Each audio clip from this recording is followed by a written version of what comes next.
Yo, what's going on, guys? And today, you know me, I love David Aldridge, the GOAT. But not only that, the Athletic always has good information. And this was a article that I found very interesting. I thought we'd read through it together. Is there a trade out there that makes sense? Obviously, it wouldn't be for this season, but this coming summer for LeBron James. Is there a deal out there that actually makes sense that, we could all sit here and be like, all right, that's actually worth it? Shout out David Aldridge. Go check out The Athletic. I don't work for them, but honestly, if you want the best coverage of basketball, in my opinion, go to The Athletic. I mean, there's so many things better than ESPN, but The Athletic's probably top tier. Let's get right into this video. Like and comment and subscribe. So that might give you a headache if you saw. LeBron James on that 2 year 97 extension in mid August of this past year. Now, obviously, the roster isn't the best, and he's still playing at a high level. Now, let's just scroll through here and talk about. It's funny. They're comparing.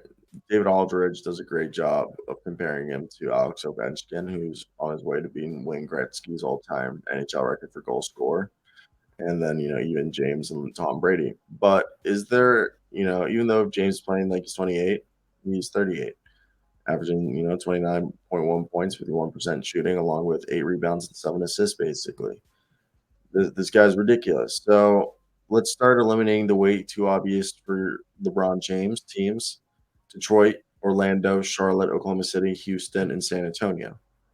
That means 23 teams are left. Great job, David Aldridge. Now let's eliminate the title contenders who can get to the finals without LeBron's help and aren't interested in roster cutting: the Boston Celtics, the Milwaukee Bucks, and the Clippers. Sure, LeBron probably love to play with Ty Lue, but Genie Bus isn't going to trade him to in the same city, especially when they're building a new arena instead of sharing.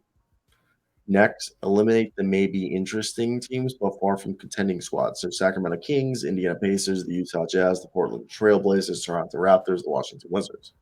Now, eliminate the good teams that, while talented, probably wouldn't go all in on a James trade, even for an improved shot at a ring: Memphis Grizzlies and the Cleveland Cavaliers. We know that James told Lloyd last year that he wouldn't rule a third tour of duty in Cleveland to end his career, but it's hard to see the Cavs moving in the young guys to bite for LeBron. Like, Jared Allen isn't enough by himself, and there's no chance that they would mortgage Mobley, Garland, and Mitchell when they could just wait another year and he could come to them in free agency. And the John Moran, Jaren Jackson Jr., and I forgot that's Jaren Jackson the third now, because then you have a kid. I don't even know. Dylan Brooks. Now, New York has a market, not enough pieces, and Minnesota has enough pieces, but not the market. So you take those out. Miami is the first one. Miami, where he won his two of his first titles. I mean, four titles, and you wonder what would the deal be, but it'd have to be either Jimmy. It would be Bam Adebayo or Jimmy Butler. You'd assume that LeBron would want to keep Bam Adebayo, and I mean, maybe Kyle Lowry. The deal would be around. You said everybody, Kyle Lowry and Tyler Hero and everybody. Like, you basically keep Jimmy Butler and Bam Adebayo, and you would trade Tyler Hero, everyone not named Bam Adebayo and Jimmy Butler, and the team would be Jimmy Butler, Bam Adebayo, LeBron James. Denver, they have the pieces. You could do Michael Porter Jr., Jamal Murray, and every pick they have. Not a bad deal. Maybe you give them Christian Brown and Peyton Watson, Owens Highland too, some of the young guys. Dallas, you trade everyone not named Luka Doncic. That's and every pick you have. Golden State, yeah, I mean, give us every young guy: James Wiseman, Jonathan Kuminga, Moses Moody, Ryan Rollins, Pat Baldwin, James Wiseman, if I didn't say him. James Wiseman, Jonathan Kuminga, Moses Moody, Ryan Rollins, Pat Baldwin. I think that's, yeah. And then give me like two first, especially because we're in the same conference. So now the Atlanta Hawks, they would want to pair him with, Trey Young. So DeJounte Murray would start. So if John Collins is available and Clint Capella, and so you would do a package of what? Okay, while Atlanta sent 3 first round picks, The Hawks could include their own 24 first round pick or a protected 24 they got from Sacramento without violating the Stepien rules. So you were basically saying Dejounte Murray, John Collins, and Bogdan Bogdanovich in a 2024 first round pick. That's not terrible. The trade offer right here. LeBron James and Pat Bev via sign and trade to Atlanta for DeJounte Murray, John Collins for now, Bogdan Bogdanovich. Oh my God, did I say Boyan this whole time? I mean Bogdan Bogdanovich. Bogdan Bogdanovich, Justin Holiday, and one of the picks. That one's a 50%. Next up, Kevin Durant, the Brooklyn Nets. This deal is interesting. No logical offer is visible because a Ben Simmons centric package isn't going to get it done. So yeah, I don't. Yeah, there's no deal that's done because you would want to get it done with Ben Simmons because he's trying to play with Kevin Durant and Kyrie. Holy crap, you're right. He can't go to Brooklyn. Chicago. How would you do this deal? Let's see how you would do it. LeBron James for DeMar DeRozan, Alex Caruso, and Pat Williams. I personally like the first deal that we saw, which was the Atlanta Hawks.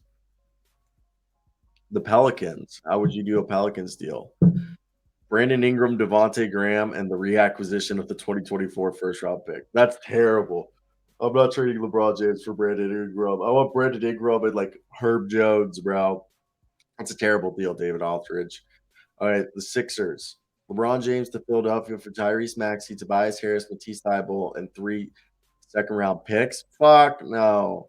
What do we got over here with the Suns? LeBron James and Thomas Bryant with a sign and trade to Phoenix for DeAndre Ayton, Landry Shamet, and Jay Crowder on a sign and trade. I don't know, man. David Aldridge. David Aldridge. Okay, let's first out shout out David Aldridge, senior columnist. I don't know how I feel about that one, man. What are your guys' thoughts here? Funny article, interesting read, good writing, always a pleasure with David Aldridge. But where's this man gonna go? All right. That's the interesting part about all of this. Where do you want LeBron James to go? Oh, it's crazy that this was wild speculation. And it's always fun to speculate. You can't sit here and say it's not fun to speculate.